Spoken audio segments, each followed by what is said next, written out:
කොහොමද වෙන්නේ දැන් විපක්ෂයේ සහායය ලබා ගන්න හැකියාවක් වෙයිද ඔබතුමන්ලට? සභාවක වැඩි බලය ලැබුණොත් කිසියම් පක්ෂයකට ඒ පක්ෂයට තමයි සභාව පිටුමේ සදාචාරමය බලය සහ ඒ බලය තියෙන්නේ. එතකොට ඔය දැන් ওই කතාව යන්නේ අර පෙරදිච්ච කට්ටිය එකතු වෙලා සභාව පිටනවා කියලානේ. දැන් ඇත්තකට සභාව පිටවන්න පෙරදිච්ච කට්ටිය එකතු වෙලා දිනපු අය. සභාව පිටවන්න දිනපු අය. පෙරදිච්ච අය නෙවෙයිනේ. ඒගොල්ලන්ගේ පරද්දලා තියෙන ජනතාව විසින්. ඒ නිසා අපි සභාව පිටවනවා. සමහර විට අපි සභාව පිටවද්දී තනි ඉදිරිපත් වෙච්ච සමහර පුද්ගලයෝ ඉන්නවා, ස්වාධීනව පුද්ගලයෝ ඉන්නවා. ඒගොල්ලෝ කැමති නම් අපට උදව් කරන්න. ඒගොල්ලන්ට අපට උදව් කරන්න පුළුවන්කම තියෙනවා. අපි ඉන්නේ අපිට ජනතාව වරමක් දීලා තියෙන සභාව පිටවන්න. ඒකට අනුව අපි සභාව පිටවනවා. ජනතා ප්‍රතික්ෂේප කරු කුඩා කණ්ඩායමක තුවා සභාව පිටවන කියන කාරණේ මම හිතන්නේ ඒක ඒ තරම් සිද්ධ වේද සාර්ථක වේද කියලා කියන අපිට පුළුවන් කමක් නැහැ. අපි දිනු පෙරේ අපි සභාව පිටවන්න කටයුතු කරනවා.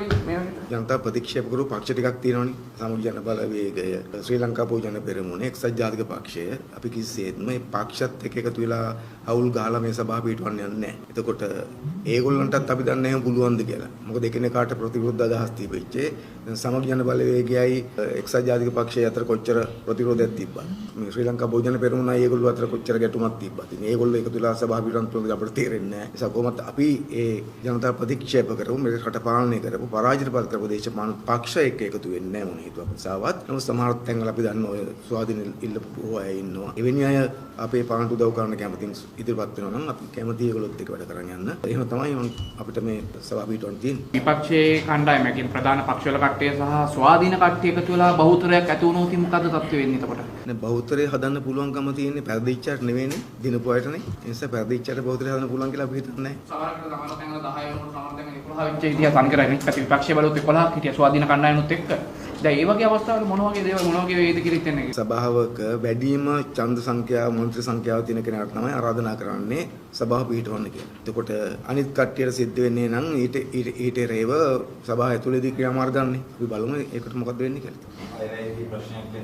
අයවැයේ ප්‍රශ්නයක් වෙන්න පුළුවන් තැනුත් ඇති නැත්තම් පුළුවන්. මොකද සභාපතිවරයාට කිසියම් විශේෂ බලයක් තියෙන මේ සභාවල පවත්වන්න යාමට. සභාපතිවරයාට තීරක ඡන්ද කියලා එකකුත් තියෙනවා. ඉතින් අපි හොඳ අයවැයක් ඉදිරිපත් කරොත් මම හිතන්නේ ඒකට විරුද්ධ වෙන්න පුළුවන්ද කියලා කාටවත්. මොකද අපි හොරකම් කරන්නේ නැත්තම්, මහජන මුදල් නාස්ති කරන්නේ නැත්තම්, කොමිස් කොන්ත්‍රාත් ගහන්නේ නැත්තම්, ඇත්තටම බිම හදන හොඳ වැඩ පිළිලක් සත අයවැයක් ඉදිරිපත් කරොත් කාටද පුළුවන් විරුද්ධ වෙන්නේ ඒකට. විරුද්ධ වෙන්න පුළුවන් කියලා අපි හිතන්නේ. ඡන්ද ප්‍රතිඵල දිහා දැකලා ඉලක්කම් එකතු කරලා සතුටු වෙන්න හදන අයට අපි කියන්නේ යථාර්ථයට වඩා ටිකක් වෙනස්. ඉතිරි කාලයක් තියෙනවානේ මේ සභාව ටික විශාලම සභා ප්‍රමාණය අපි විහිදුවන ඉස්තරව.